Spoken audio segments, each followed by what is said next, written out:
प्रिय दर्शकों, आज इस वीडियो में सामान्य बुखार के बारे में हम चर्चा करने जा रहे हैं। होम्योपैथ में बुखार को ठीक करना बहुत ही जटिल समस्या होती है।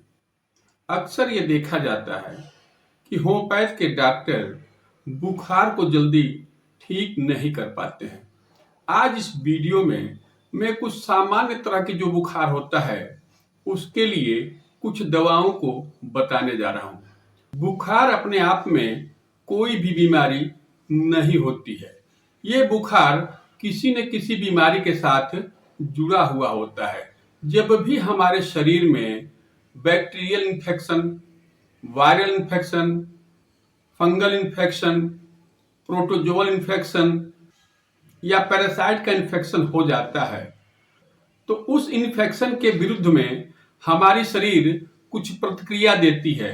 उस प्रतिक्रिया के कारण ही हमें बुखार होता है। इन्फेक्शन के साथ ही साथ कुछ एक्सटर्नल एक्सपोजर के कारण भी हमें बुखार हो जाया करता है। उदाहरण के तौर पे जैसे हम धूप में गए और हमें धूप लग गया, इसके कारण भी बुखार हमें हो जाया करता है।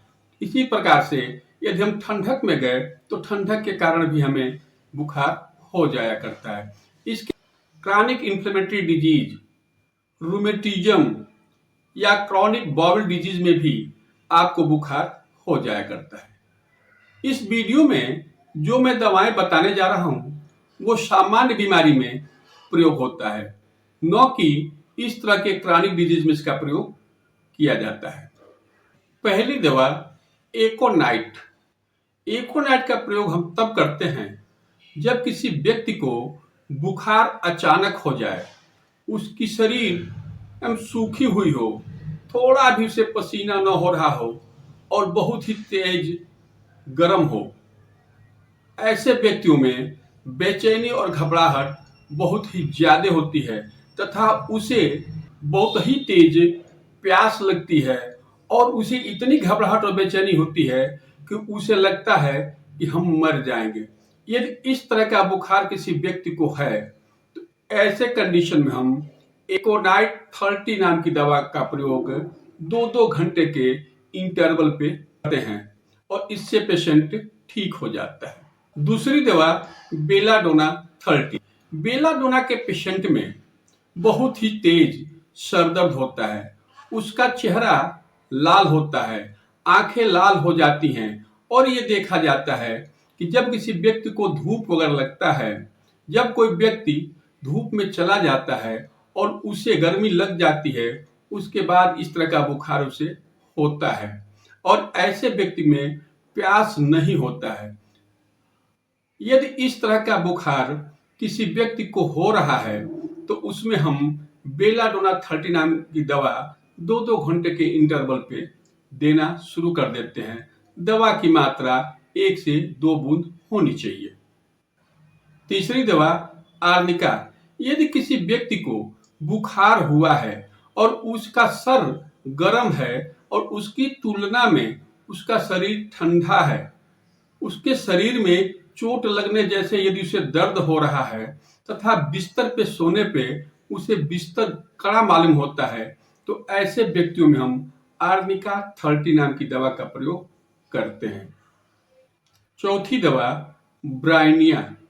यदि किसी व्यक्ति को बहुत तेज बुखार हो गया है, उसकी जो त्वचा है वह सूखी हुई है, उसका मुंह भी सूखा हुआ रहता है, उसे बहुत ही तेज प्यास लगती है और वह ज्यादा मात्रा में पानी ज्यादा देर पे पीता रहता है, वो व्यक्ति चुपचाप शांति से बिस्तर पे लेटा रहना चाहता है, थोड़ा भी किसी से बोलना नहीं चाहता, अपने शरीर को हिलाना डुलाना नहीं चाहता।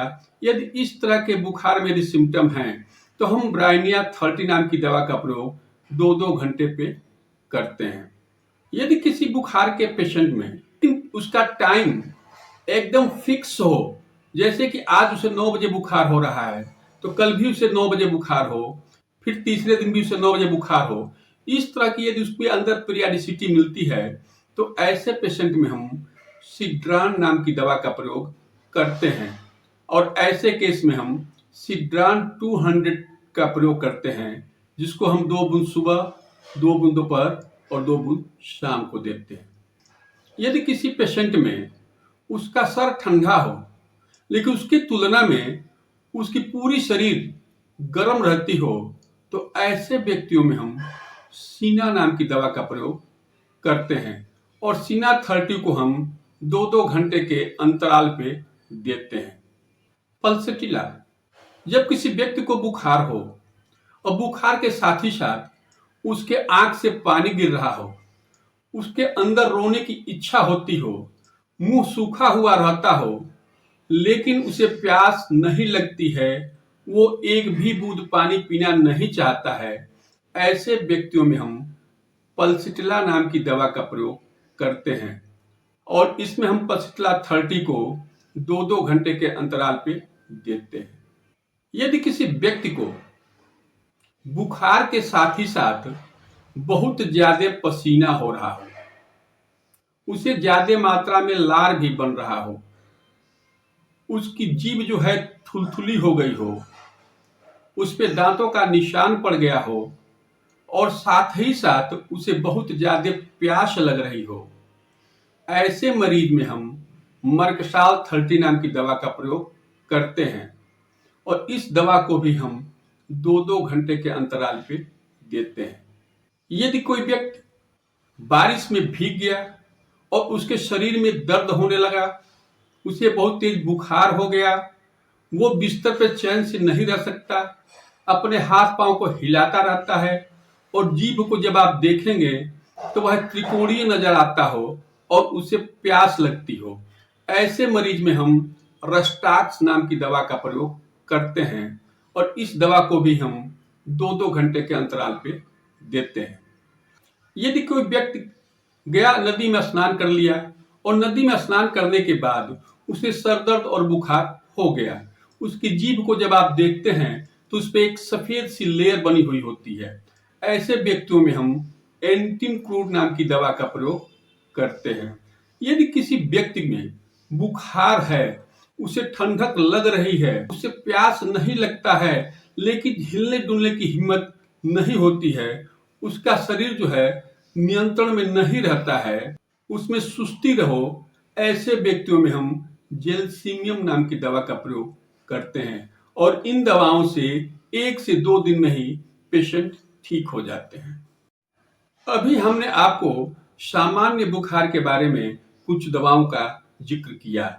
इसके साथ ही साथ यदि किसी व्यक्ति को निमोनिया है और निमोनिया के कारण से बुखार हुआ है, तो जब भी आप निमोनिया की दवा देंगे उसका बुखार ठीक हो जाएगा। इसी प्रकार से यदि किसी व्यक्ति को गलसूआ है और उसे जब गलसूआ की आप दवा देंगे तो उसका बुखार ठीक हो जाएगा। कहने का तात्पर्य यह कि यदि कोई डिजीज के कारण बुखार हो रहा है तो आप सबसे पहले उस डिजीज का ट्रीटमेंट कीजिए, बुखार तो अपने आप उतर जाएगा। प्रिय दर्शकों, यदि आप लोगों को मेरा ये वीडियो अच्छा लगा हो तो लाइक करें, शेयर करें और सब्सक्राइब करें। धन्यवाद।